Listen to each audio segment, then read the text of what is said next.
자, 오늘부터 직선의 방정식 단어를 한번 배워보도록 합시다. 기하부터 마지막 단원이죠? 어렵지 않으니까 차분하게 따라오시면 되고요. 자, 이제 직선이라는 걸 배우는데 우리가 이미 중학교 1학년 그리고 쭉 고등학교 1학년 때도 쭉 이어서 배웠었습니다. 근데 또 뭐냐? 자, 우리가 이번에는 이제 벡터의 성질, 방향성을 가지고 그놈을 이용해서 한번 직선의 방정식을 한번 전개해보는 연습을 할 거예요. 그래서 모양이 조금 다를 거야. 우리가 알고 있는 직선의 방정식 뭐죠? y는 ax 플러스 b 그래가지고 a는 기울기, b는 y에서 이런 얘기를 했었잖아. 근데 이제 벡터의 성질을 가지고 이게 벡터의 방향성 그걸 가지고 이제 직선의 방정식 만드는 걸 한번 연습해 보도록 합시다. 알겠니? 새로운 모양이 나올 건데 어려워하지 말고 이런 것도 직선이구나. 알겠니? 그렇게 받아들이면 됩니다. 자, 직선 하나 그려볼까요? 내가 이렇게 생긴 직선 L을 하나 그립니다. 요 L이라는 직선의 방정식을 만들 거야.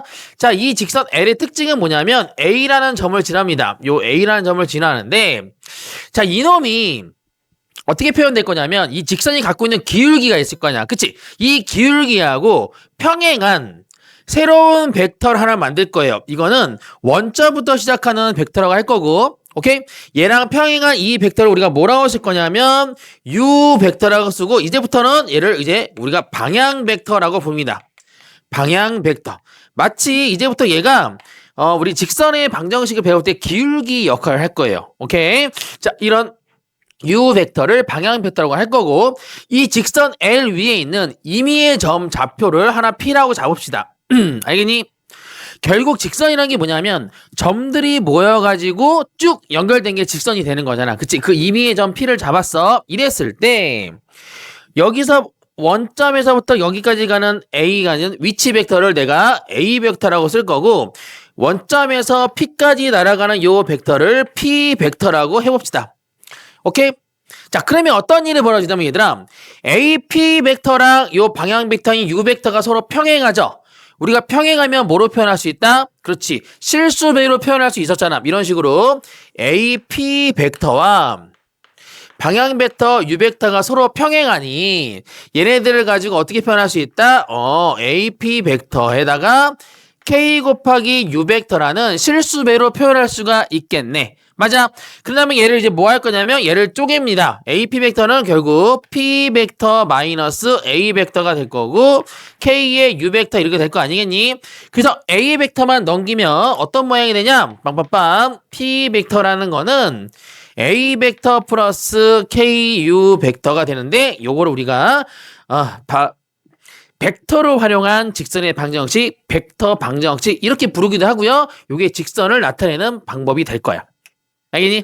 자, 그러면 실제 이제 문제 풀 때는 물론 이런 모양을 활용하기도 하지만 실제 문제에서는 좌표들이 주어지고 그런 것들을 가지고 장난을 칠 겁니다. 자, 한번 어떻게 해볼 거냐면 요 U 벡터를 정의를 내려볼게. 요 A라는 좌표를 이름 정해볼까? 뭐 X1, Y1이라고 잡고요.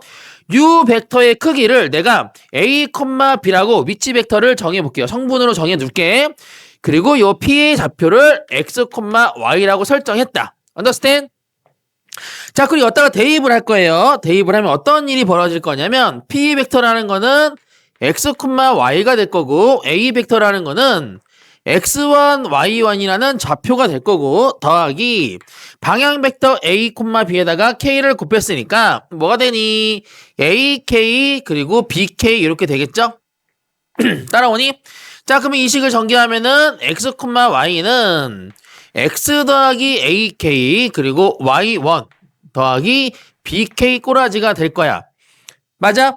그러면 이 친구가 X가 될 거고 이 친구가 Y가 될 건데 이 식을 정리해서 여기도 K가 있죠? 여기도 K가 있죠? 이 K라는 식으로 정리를 한번 해볼게.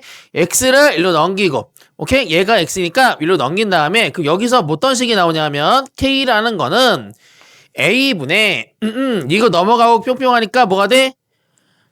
뭐가 돼? X 빼기 X1이 될 거고요. 요 식도 마찬가지 K는 하고 식을 정리하면 B분의 뿅뿅 되니까 Y 빼기 Y1이 되거든.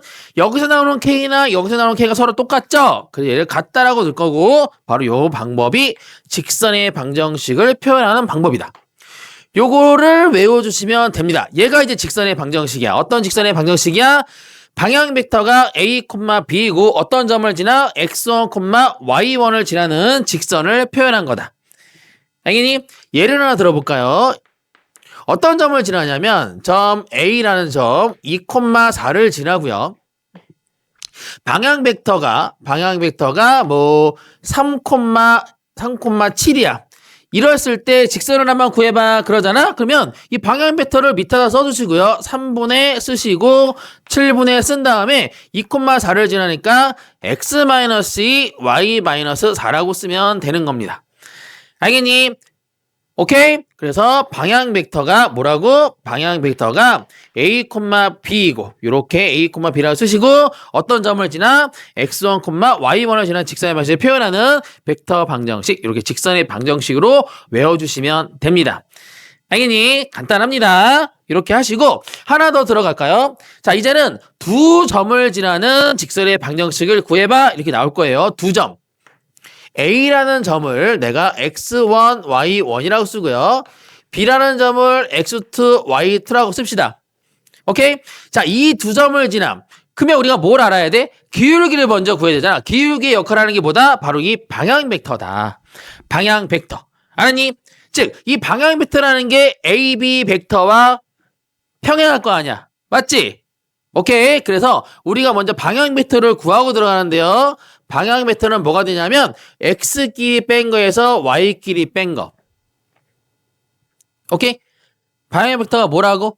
x끼리 뺀 거에서 y끼리 뺀 게 방향 벡터가 됩니다. 그게 뭐가 되냐면 x2 빼기 x1 그리고 y2에서 y1을 뺀 게 방향 벡터가 되니 방향 벡터를 알았으니까 직선의 방식을 만들 수가 있겠죠? 이런 식으로 갑니다. 직선의 방식은 x2 빼기 x1 분의 y2 빼기 y1 분의 이 둘 중에 암무점이나 갖다 써도 돼. 여기 위에다가 x 빼기 x1 y 빼기 y1이라고 쓰면은 요게 바로 두 점을 지나는 직선의 방정식을 표현한 거다라고 기억하시면 됩니다.